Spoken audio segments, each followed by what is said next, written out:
And the best way I describe servant leadership is you walk into a situation, you're the executive, you're the leader of this tribe, and the best way to serve them has to come to the forefront every single day. And that's not just your customers, that's not just your clients, but you really have to look at every situation. How can I be of service here? And granted, I'm not perfect at it. I am that type A, high ego type of guy where sometimes that shines through. So you kind of miss the ball a couple times. Just ask my wife. She'll fully admit that I'm not the best servant leader at home. But when it comes to, practicing this every single day, if you can stay objective about what's the best way I can serve my company, as an employee, as a leader, you walk in with that mentality of not expecting anything, but seeing where you can add value across the board. And it can even be things, and this is the real key, and this is how you're really honing in, excuse me, this is how you're really honing in your servant leadership, is when you start thinking critically about how you can be of service. So it's not just, here's my task list. All right, I'm going to serve in this task list.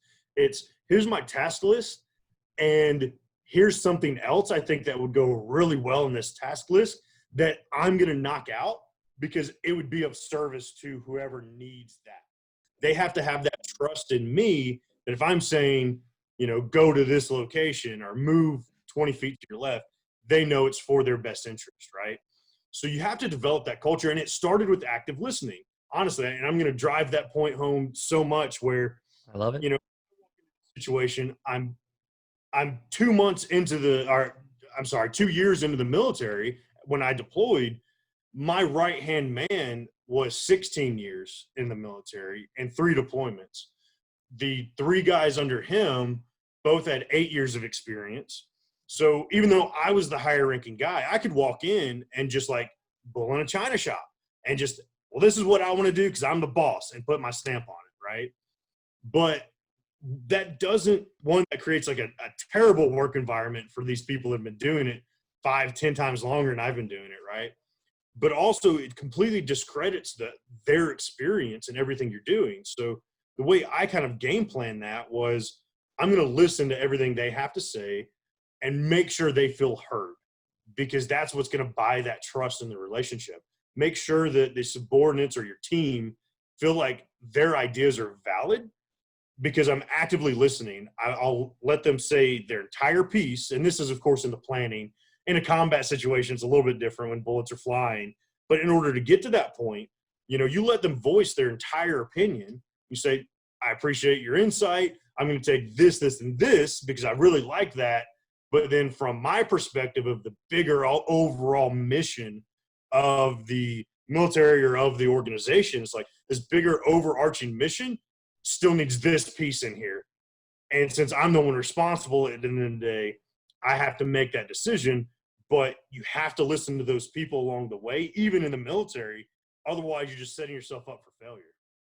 The more predominant type of abuse is psychological and verbal. And you'll see that so much more often, where you have somebody that is just demeaning. You have somebody that takes away credit cards as a punishment, or takes away bank accounts and money as a punishment. That's all abuse. And it's just something that's not necessarily outwardly seen because there's no bruises from it. There's no broken bones from that. So if you have somebody going through these situations, it's really delicate, where you can't just say, oh, that guy's an a-hole, you should leave him, because they instantly shut down to that. That's not active listening on your part, right? So you have to, of course, be a sounding board for this individual. When they come to you and cry to you and say, hey, this is what's happening, you can't turn around and say, leave them. You can't turn around and say, you deserve better than that, because at the end of the day, they won't believe you. Yes, they deserve better than that. Yes, they should leave the situation. But again, their self-worth has been stripped for so long. A big piece of that is they don't think they deserve any better. They think they deserve to be abused in this way. So it's one of those that you really have to separate your personal feelings against the bully, separate that, and look at the victim as not a victim, but look at that person as somebody that needs your support and needs that buildup of confidence, needs that rhetoric spoken to them about, here's how we can start making progress to get you out of this situation. Here are some tactics you can take. And that's so different. Like I don't really want to say this, and this, because it's so different to each person. Mm-hmm. Again, that's part of the process where you have to be specific in what you're saying, because everybody's going to hear it differently. So it's really hard to have that conversation. And like you said, Surviving to Thriving is a great resource for that.